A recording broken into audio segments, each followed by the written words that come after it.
Quantas vezes no nosso dia a dia ouvimos ou usamos a expressão falta de ética se referindo à indignação com um comportamento alheio?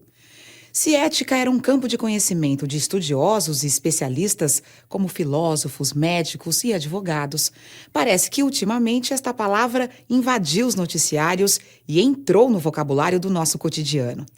Mas será que o seu significado sempre foi o mesmo ao longo da história? Será que ética é um conceito universal? Afinal, o que é ética? Ética não é um saber acabado. Ética não é uma tabela pronta.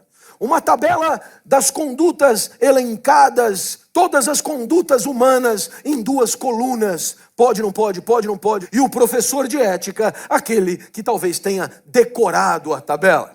Partimos da premissa de que essa tabela não existe e, se existisse, ela estaria caduca no dia seguinte. Porque no dia seguinte estaríamos diante de situações inéditas que teriam tornado a tabela obsoleta. Razão pela qual acreditamos que ética tem a ver com liberdade. A possibilidade que temos de escolher como queremos conviver. A ética parte de uma premissa. A nossa convivência pode ser diferente do que ela é. E, portanto, a nossa convivência pode ser melhor do que ela é. A ética é a inteligência compartilhada a serviço do aperfeiçoamento da convivência.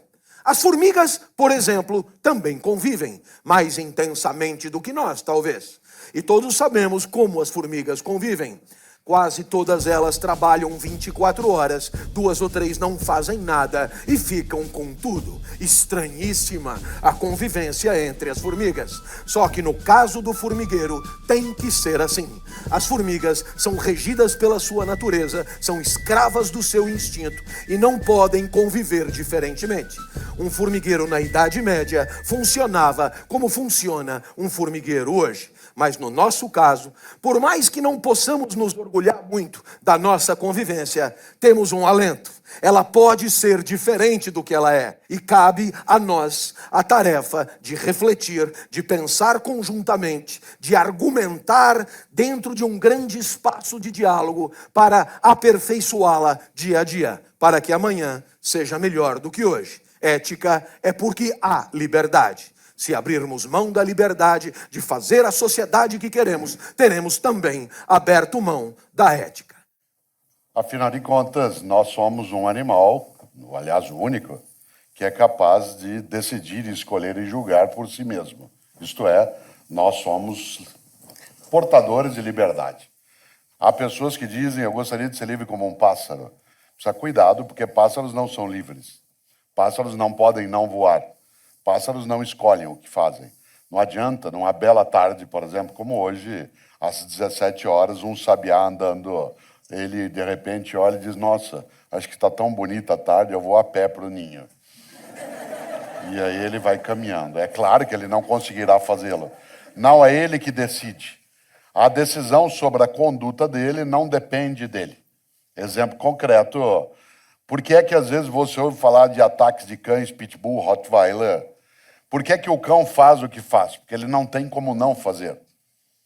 Por que é que, vez ou outra, você tem a ação de um animal que nos parece agressiva? E ela será olhada a violência da natureza, mas ela não pode ser eticamente analisada. Um cão não é bom ou mau. Não existe o mau cavalo, o mau cão, a má formiga, a menos que a gente vá usar padrões de reflexão nossas. Em outras palavras, outros animais não decidem em relação àquilo que a sua conduta terá. Nós somos capazes de colocar nossa vida em risco. Nós somos capazes, por exemplo, de fazer coisas absolutamente inúteis para a sobrevivência, mas deliciosas, como praticar esporte, que não serve para nada. Não tem a menor finalidade e por isso é belíssimo. De que adianta saltar de paraquedas, fazer stand-up paddle? Qual é a finalidade de alguém correr de Fórmula 1, girar de maneira insana em alguma coisa que é absolutamente ameaçadora e que pode te conduzir à morte e fazê-lo como uma escolha? Isto é, escolha. Essa é a palavra-chave. Se você observa, eu não posso avaliar a conduta de um outro animal sob padrões éticos. É boa, não é? É decente ou não é? A formiga, como o Clóvis lembrou, ela é o que é. E ela é o que é porque a natureza assim a fez. Aliás, me lembrei, Karl Marx, né, no século XIX, grande filósofo alemão, dizia algo decisivo. Ele dizia que o pior dos tecelões, alguém como eu, que não tece direito, o pior dos tecelões sempre será melhor do que a melhor das aranhas, que faz teias magníficas. Porque embora o pior tecelão, ele não consiga fazer uma teia como a aranha faz, a aranha só consegue fazer a teia daquele modo. Ela só consegue repetir. Inclusive porque a aranha tem um defeito. Ela nasceu sabendo. Isto é, ela nasceu pronta. Ela já faz a teia como a mãe fazia, a avó fazia, a bisavó fazia. E isso é uma limitação. Nós temos uma grande vantagem. Nós não sabemos fazendo, não nascemos sabendo e não, claro, não nascemos prontos. E desse ponto de vista, nós somos capazes de fazer de outro modo. Aliás, uma aranha, ela faz teias magníficas, mas ela só faz aquela teia daquele jeito, a menos que uma força externa haja sobre ela. Aquilo que Darwin chamou de mutação, né, por ambiente ou por pressão, aí você tem uma mudança. Nós não. Nós somos capazes, e aí o Clóvis lembrou bem, de fazer o mundo tal qual ele está. Aliás, esse mundo que hoje temos resulta das nossas escolhas. Não há uma divindade ou divindades, no meu entender, nem no dele, que vieram e disseram assim será. Ao contrário, ele resulta, esse mundo, como ele é, a nossa conduta coletiva, a nossa convivência de escolhas que fizemos. Desse ponto de vista, se é assim ele pode não ser do modo como é, porque se nós assim o fizermos, podemos fazê-lo de outro modo. Nesta hora, nós queremos retirar da reflexão sobre ética algo que é muito usual. E eu vou passar para o Clóvis já para ele fazer essa reflexão num ponto. Muita gente diz, eu não tenho como não fazer assim. É o sistema.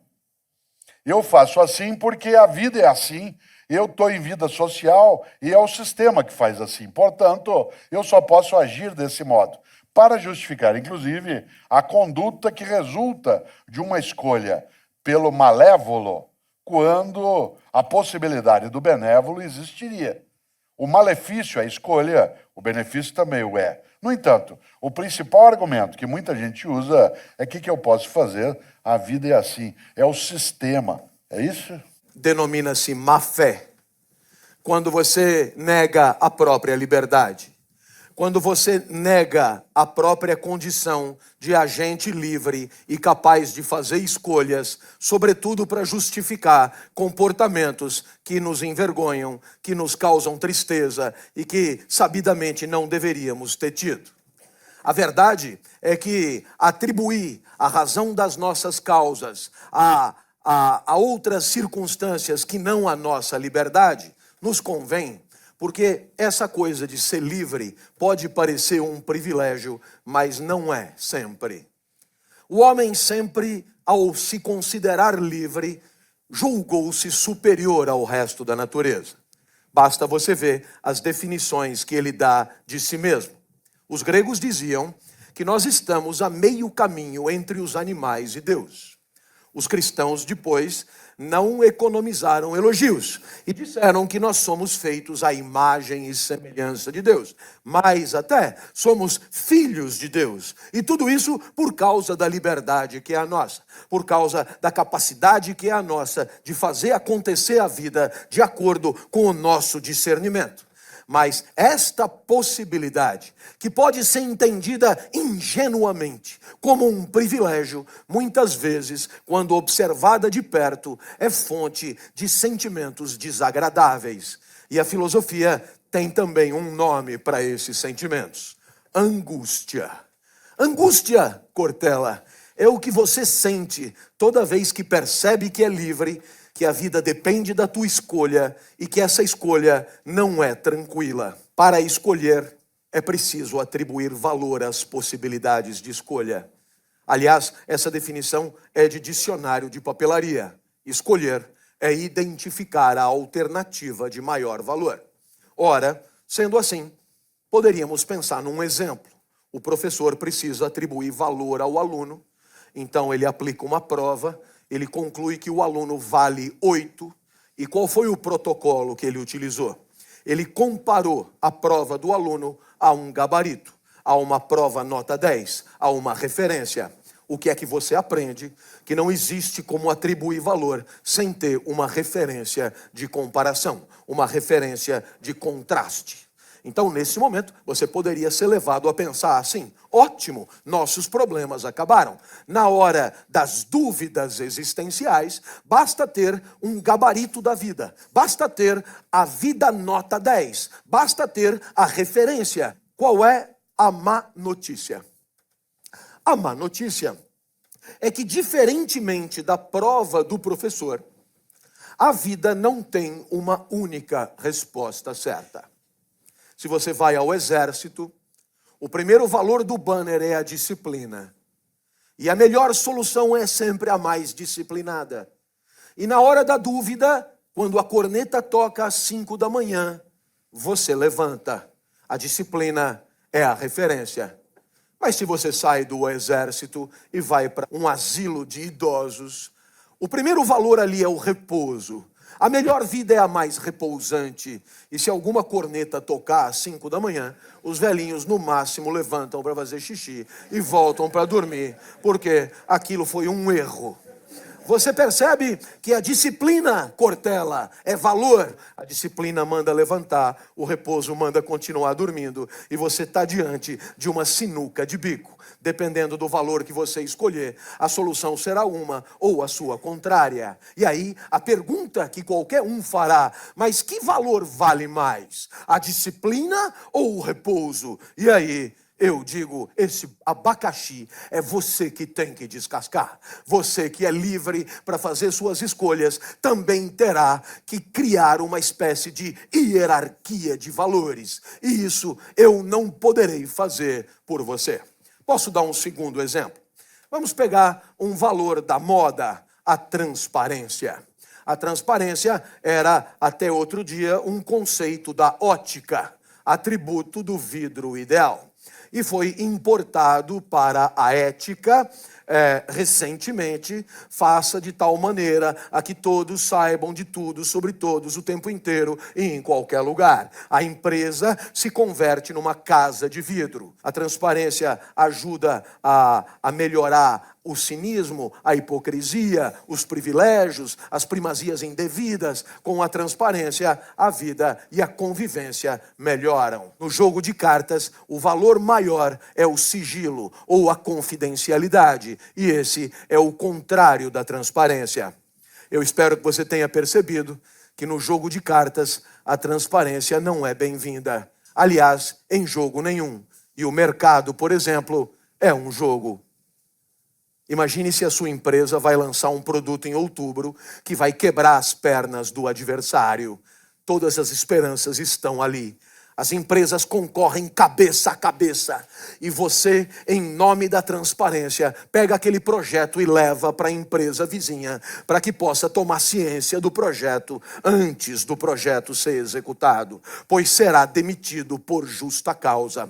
Será demitido por quebra de sigilo. Porque para que o projeto dê certo, é preciso que a empresa concorrente tenha ciência do projeto o mais tardiamente possível. Eu espero que você tenha percebido que qualquer valor que você pensar pode ser problematizado. E esta complexidade de valores, para usar o termo de Edgar Morin, esses valores complexos são a garantia da tua liberdade. Por quê? Porque se os valores, eles compusessem uma tabela fechada, com um valendo mais do que o outro, se os valores indicassem uma verdade sobre a vida prática, a consequência imediata disso seria o fim da liberdade. Seria o fim da possibilidade de escolha. Mas é porque os valores são complexos que continuamos vivendo a vida cercado de dilemas, quando duas alternativas nos parecem igualmente ruins.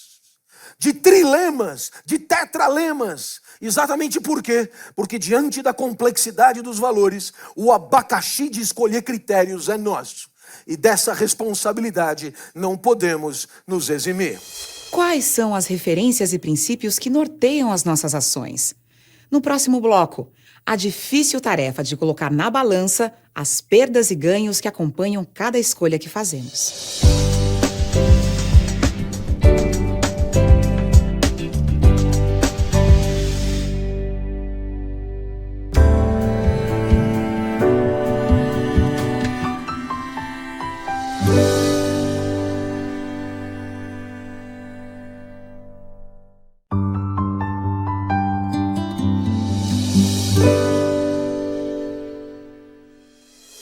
Se hoje temos mais liberdade de escolha, por outro lado também vivemos a angústia que esta liberdade nos traz. Identificar as alternativas, estabelecer uma hierarquia de valores e assumir a responsabilidade de nossa decisão. O que precisamos ter claro são os critérios que vão fundamentar as nossas escolhas. Eu sou responsável pela disciplina de ética na Escola de Comunicações e Artes da USP, e eu disse: a angústia te acompanhará. Aí uma moça levantou a mão.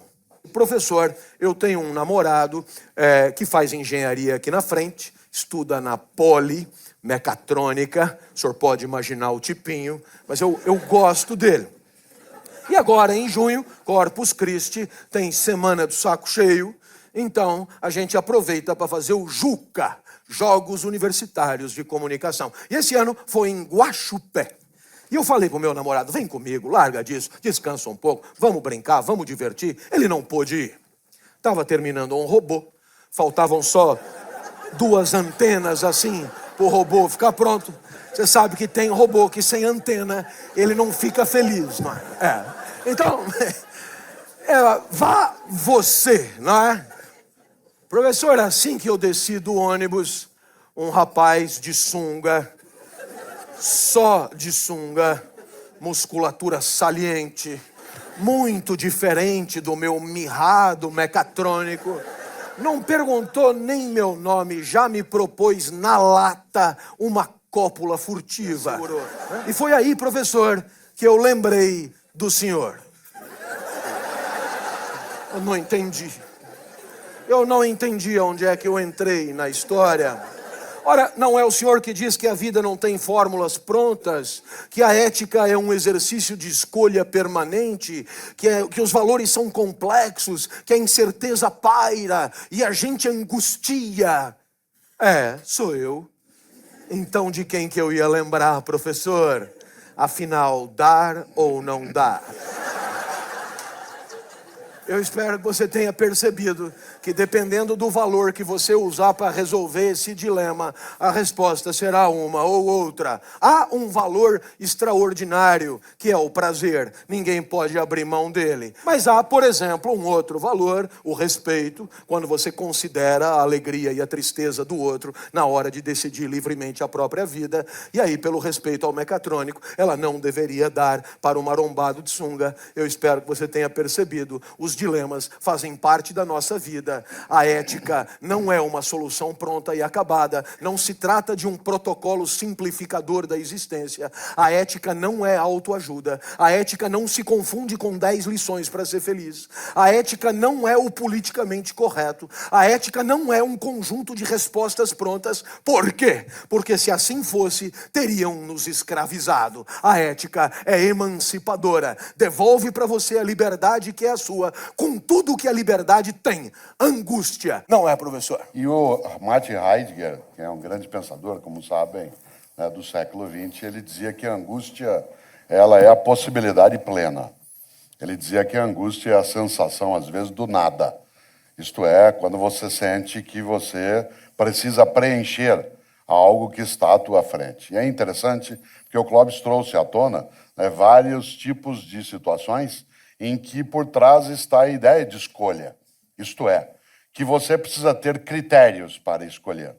De maneira geral, a ética é o conjunto de valores e princípios que você utiliza para a tua conduta, para as tuas escolhas. Faço, não faço, vou, não vou, abro, não abro, pego, não pego, transo, não transo.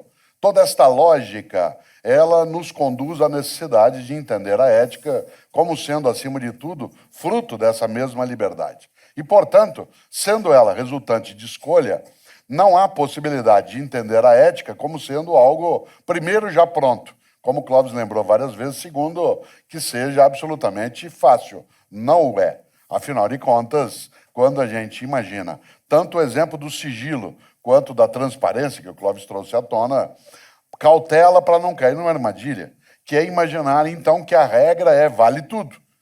Se vale a transparência e vale o sigilo, depende da situação. Essa lógica do depende, ela é extremamente arriscada. Uma coisa é entender a ética como resultante de algo que é a relatividade.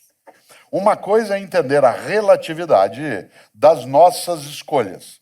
Dependerá da circunstância, do tempo, do momento, da ocasião. Outra coisa é transformar relatividade em relativismo. Qual é a diferença entre relatividade e relativismo? Relatividade é quando eu percebo que as minhas escolhas elas dependem da circunstância que eu estou vivendo e é isso que vai orientar também a minha escolha. Relativismo é achar que vale qualquer coisa. Tanto faz, vale qualquer coisa. Vou dar um exemplo que é absolutamente direto, né, nessa percepção, quando a gente imagina, por exemplo, um código de conduta, como os 10 mandamentos de origem hebraica que depois, tanto cristãos como islâmicos, acabaram tendo como referência. Um dos mandamentos, ele hoje é traduzido do jeito que eu vou dizer. Não cobiçar a mulher do próximo. Se você pegar esse mandamento no original, em hebraico, ele vai estar escrito do jeito que eu vou dizer agora. Uma coisa é como ele está, não cobiçar a mulher do próximo. Em hebraico, no original, quando ele foi produzido, o mandamento diz: não cobiçar o boi, a terra e a mulher do próximo. Porque o mandamento se refere à propriedade e não à fidelidade. Afinal de contas, ele inseria tanto a mulher, quanto o boi, quanto a terra, como parte de uma propriedade. Não é estranho que assim fosse, afinal, algumas pessoas assim entendem até hoje.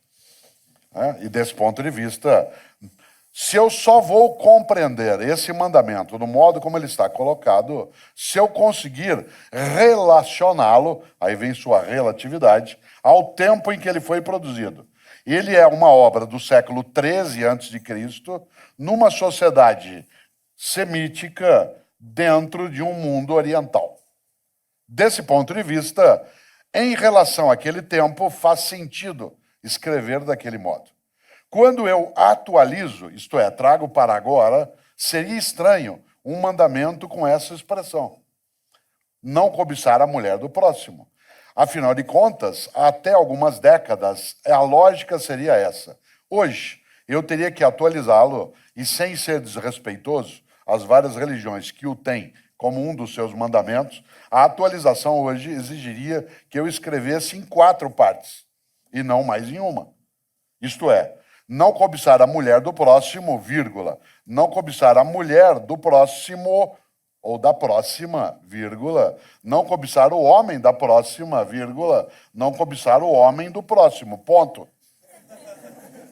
Insisto, sem ser desrespeitoso em quem tem nos mandamentos uma referência, a ideia de uma convivência hoje exige que esse mandamento ganhe atualidade. E aí você diz, então valeu e não vale mais? Não, valeu naquele tempo, daquele modo. Quando o Clóvis diz, esse é o nosso abacaxi para ser descascado, há coisas que não adianta. Quando eu penso nas redes sociais, na capacidade de igualdade de gênero, no respeito às relações homoafetivas, não adianta eu buscar amparo para refletir eticamente em Aristóteles, em Platão, em Descartes, em Hegel, em Kant. Eles podem dar alguma iluminação para algumas questões mais gerais, mas coisas do nosso mundo de agora são de agora. Vou dizer algo que pode parecer absolutamente óbvio, mas todo ser humano sempre viveu na era contemporânea, sem exceção. Todo ser humano sempre viveu na era contemporânea, sem exceção. E a ética, ela é uma questão contemporânea. Isto é, ela é uma questão de cada tempo. Por isso, há algo que nos ajuda a pensar. Não existe uma ética universal. Ainda não existe. O que mais se aproximou disso como valores gerais é a Declaração dos Direitos Humanos de 1948. Mas não existe ética individual. Muita gente diz, não, mas na minha ética não há possibilidade de ética individual. A ética é sempre de um grupo, de uma comunidade, de uma sociedade. Dizem que a ocasião faz o ladrão e que todo homem tem seu preço. Você concorda com estas máximas? No próximo bloco, o que pensam os nossos filósofos sobre isto?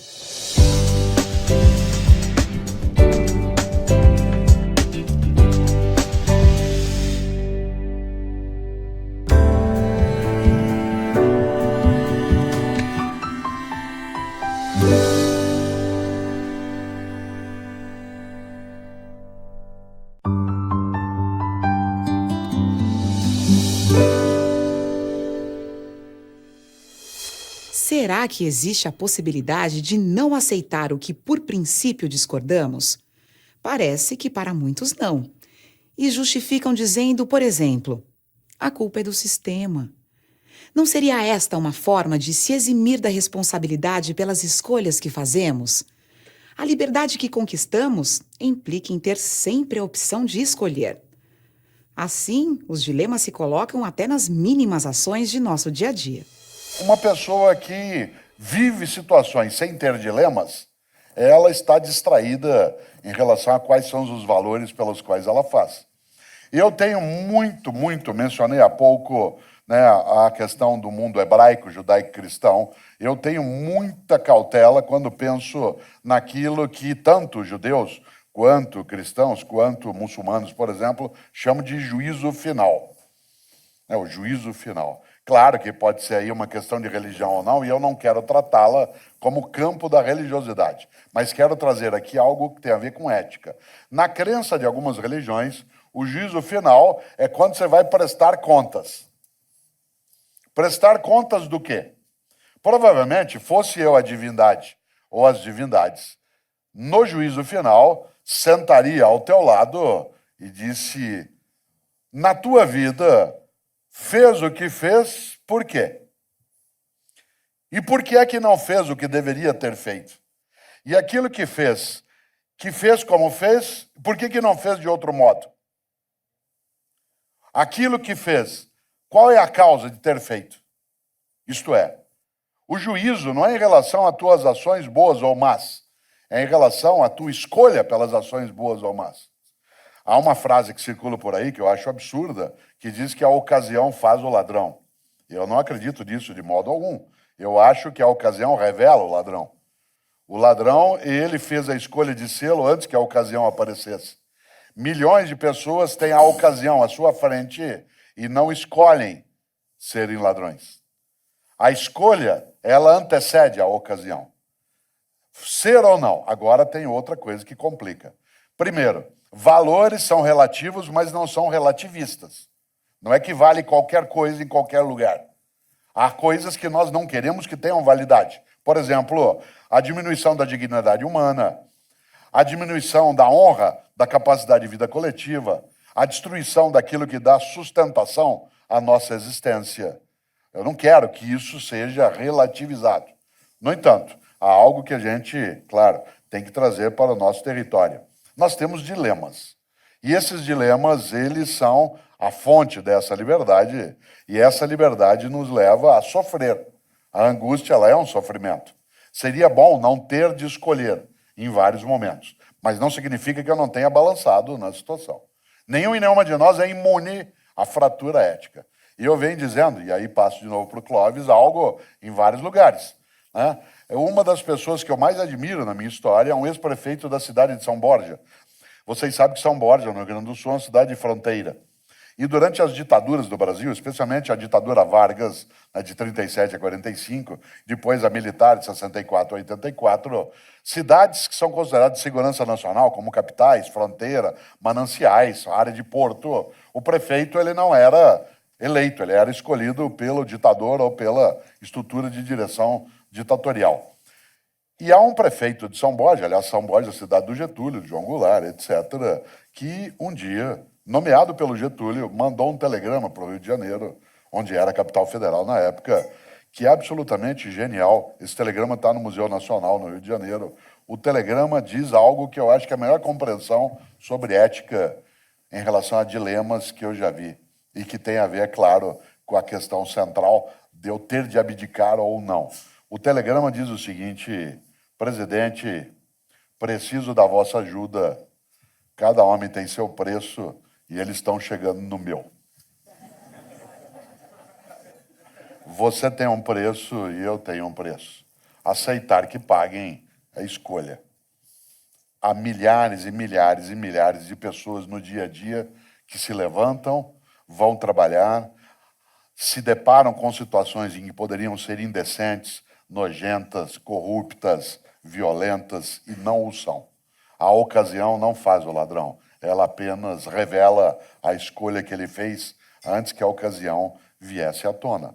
E nesta hora, nenhum e nenhuma de nós é imune, porque para fazer boas escolhas éticas é preciso, como diz o Clóvis, e por favor, queria que falasse um pouco agora, é preciso abdicar de alguns apetites. Claro, a ética é um zelo coletivo pela convivência. A ética é um zelo que todos temos que ter com esse patrimônio de convivência coletiva. Ora, é perfeitamente normal que nós, individualmente, tenhamos pretensões, apetites, desejos que possam colocar em risco a melhor convivência possível.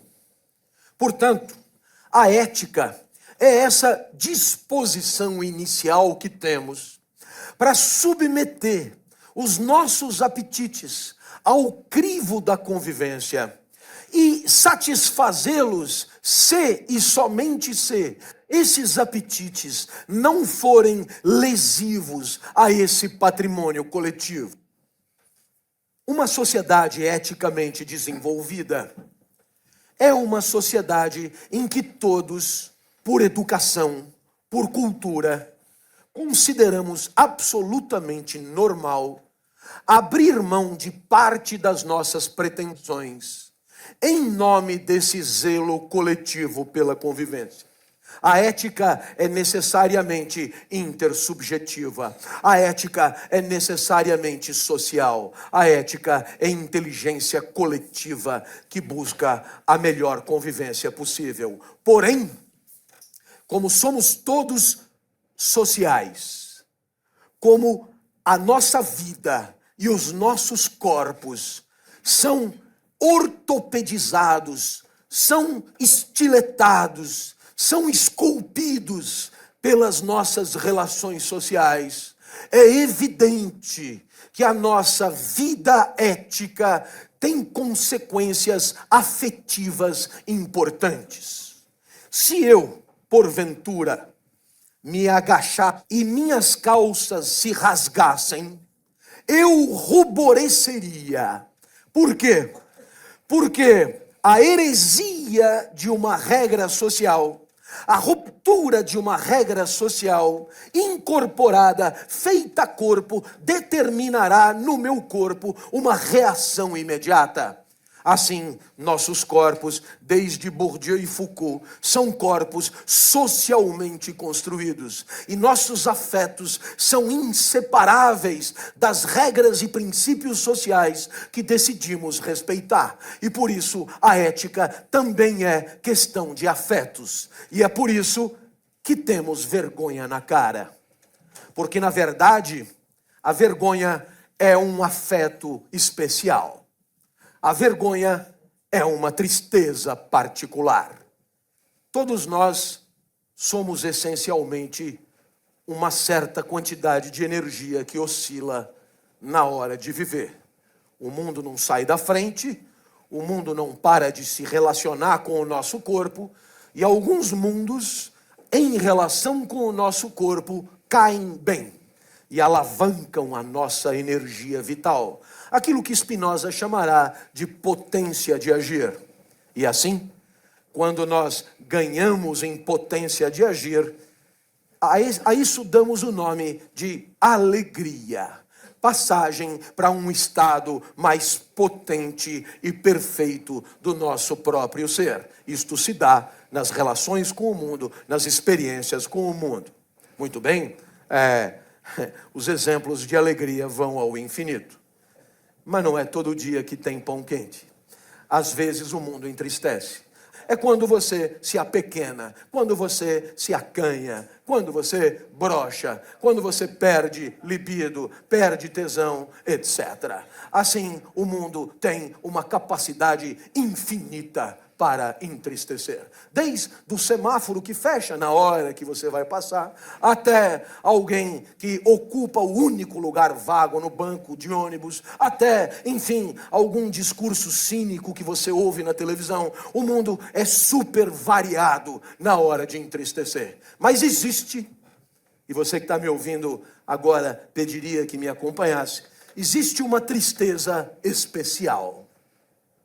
É uma tristeza que tem uma causa especial. E essa causa é o próprio comportamento. A vergonha é uma tristeza determinada por um atributo flagrado em si mesmo. A vergonha é uma tristeza que tem como causa o próprio eu. Aliás, a vergonha é um afeto moral por excelência. E por quê? Porque a moral é isso. É uma reflexão do eu com o eu sobre como é que o eu deve fazer, deve agir, deve proceder. A moral é quando não tem ninguém olhando. A moral é você com você mesmo. A moral independe de castigo. A moral independe de repressão. A moral independe de radares fiscalizadores. A moral independe de câmeras que flagram e registram. A moral é aquilo que você não faria, porque você não faz isso. Por princípio. E é claro, tem horas que você age e não fica contente com o que fez. Tem horas que você age e lamenta ter agido como agiu. Tem horas que você é causa da tua própria tristeza. Pois muito bem, tem horas que você se envergonha. O risco maior é perder a capacidade de se entristecer consigo mesmo. O risco maior é o de perder a vergonha na cara. O risco maior é o risco de não perder a face, tornar-se blindado, autista moral, imune. E você age mal e já não se incomoda mais com isso. E você se flagra canalha e não se apequena com isso. E aí você tornou-se sem vergonha. E o sem vergonha é uma crosta afetiva e um enorme risco social. Ética é uma questão de prática, de reflexão. Ética depende do caráter? No próximo bloco.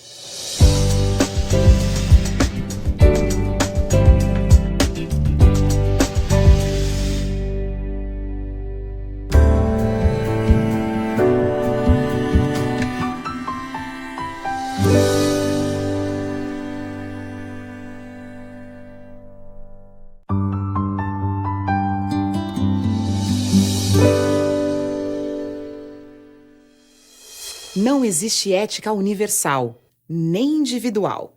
Ela é sempre de um grupo, de uma comunidade. Como dizem nossos convidados de hoje, a ética é uma inteligência coletiva que estabelece os princípios para a boa convivência de uma sociedade. Por isso, ética é uma questão de cada tempo, de cada cultura. A Luzia pergunta se a falta de ética reflete a ausência de bom caráter. Aristóteles tinha um entendimento sobre ética que não coincide rigorosamente com o nosso. Aristóteles acreditava que ética fosse uma reflexão sobre a vida como um todo. E até o fim da vida é possível dar a ela um encaminhamento nobre. Ora, O que a vida tem que ter para valer a pena, segundo Aristóteles? Aristóteles, que era biólogo, que era botânico, comparava a nossa vida à muda de uma planta. A planta, enquanto muda, é uma grande possibilidade de tornar-se uma grande árvore. E dependendo da vida que a planta levar, ela vai vingar. Ora, nós também nascemos muda, nascemos potência, nascemos com recursos naturais, talentos e habilidades. Aquilo que Aristóteles chamava de virtudes. E esses nossos recursos naturais poderão ser atualizados, transformados em performance, e assim, aos poucos, vamos nos tornando uma grande árvore. Vamos, portanto, buscando a excelência da nossa vida.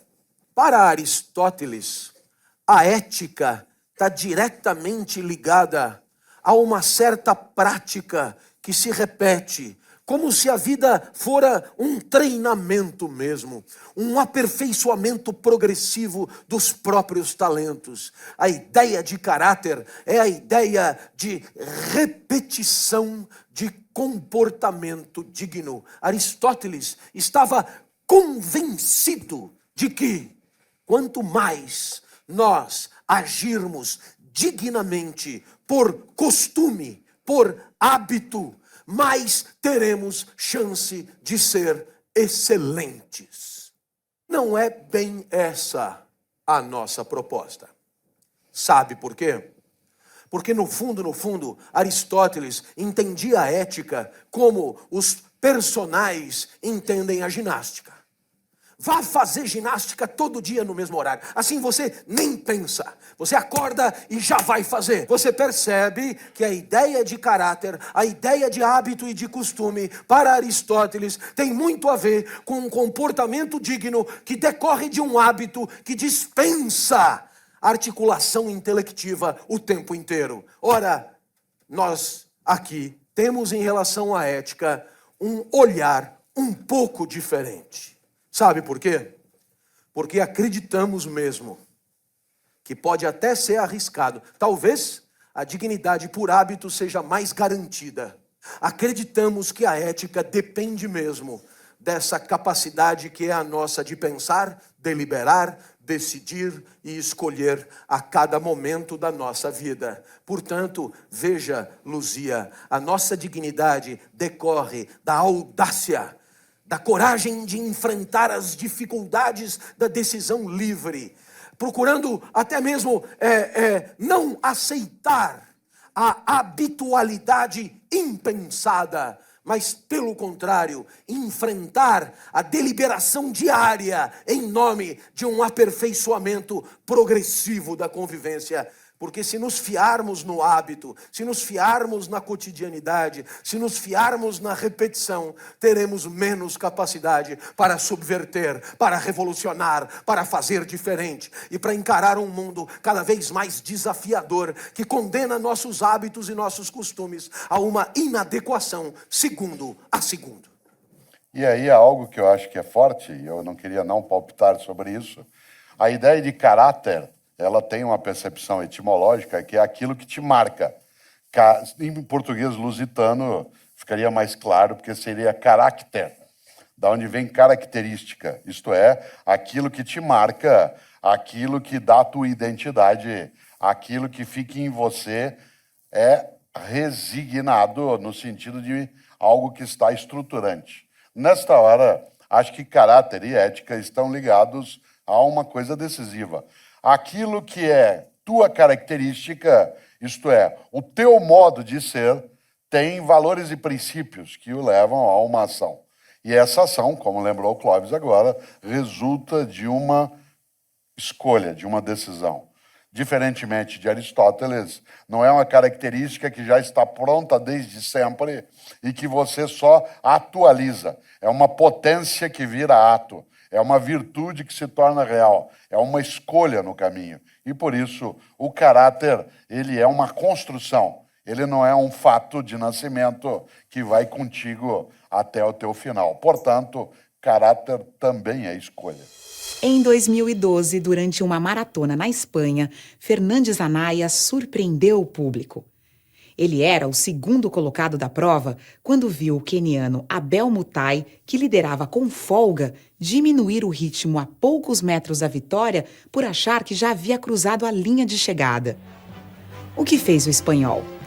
Ao invés de aproveitar a oportunidade para vencer a corrida, alertou o concorrente e o empurrou até a vitória. Um jornalista veio com o microfone e disse assim: por que você fez o que fez? E o menino espanhol disse: fiz o quê? Ele não compreendeu a pergunta. Ele tem valores de conduta em que essa pergunta não faz sentido. O jornalista insistiu, disse: mas por que o senhor fez isso? Ele disse: isso o quê? Ele não compreendeu, ele não achou que houvesse outra coisa a fazer do que aquilo que ele houvera feito. O jornalista insistiu: o senhor deixou ele ganhar? Ele disse: eu não deixei ele ganhar, ele ia ganhar. Mas ele falou: então, mas ele estava distraído. Ele disse: então, se eu ganhasse desse modo, qual seria o mérito da minha vitória? O que é que eu ia pensar de mim mesmo? Quieto, sem câmeras. Aliás, ele disse uma coisa mais interessante. Se eu subisse no pódio, no lugar de número 1, qual seria a honra da minha vitória? Qual seria a dignidade do meu sucesso? Mas aí ele disse a coisa mais bonita que eu vi em 2012. Ele disse: se eu fizesse isso, o que eu ia falar para minha mãe? Sabe por quê? Porque a mãe é o último reduto que você não quer envergonhar.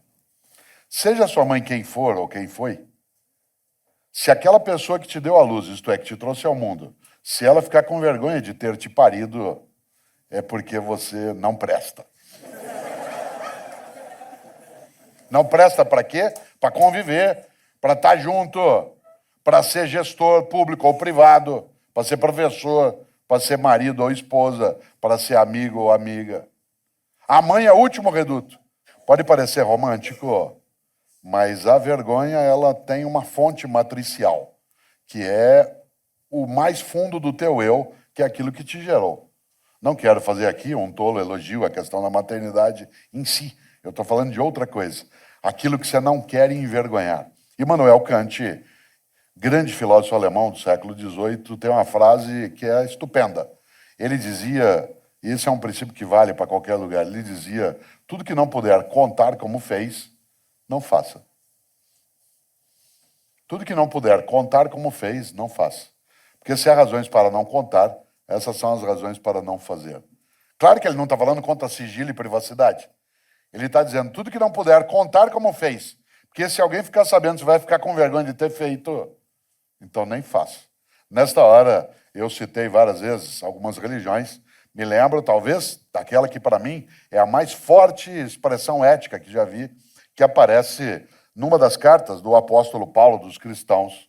Está lá no capítulo 6, versículo 12. O apóstolo dos cristãos escreveu: tudo me é lícito, mas nem tudo me convém. Isto é, eu posso fazer qualquer coisa, porque eu sou livre, mas eu não devo fazer qualquer coisa. O que eu não devo fazer? O que torna imunda a minha história, o que mancha a minha trajetória, o que agride a minha comunidade, o que envergonha a mim mesmo, o que entristece minha mãe. Meu coração está no escuro. A luz é simples, regada ao conselho simples de meu pai, minha mãe, minha avó e os justos que os precederam. Não roubarás. Devolva o lápis do coleguinha. Esse apontador não é seu, meu filho. Ao invés disso, tanta coisa nojenta e torpe tenho tido que escutar. Até habeas corpus preventivo, coisa da qual nunca tinha visto falar e sobre o qual minha pobre lógica ainda insiste. Esse é o tipo de benefício que só ao culpado interessará. Pois bem, se mexeram comigo, com a velha e fiel fé do meu povo sofrido, então agora vou sacanear. Mais honesto ainda vou ficar, só de sacanagem. Dirão: deixa de ser bobo, desde Cabral que aqui todo mundo rouba. E eu direi: não importa, esse será meu carnaval. Vou confiar mais, e outra vez, Eu, meu filho, meu irmão e meus amigos. Vamos pagar limpo a quem a gente deve e vamos receber limpo do nosso freguês.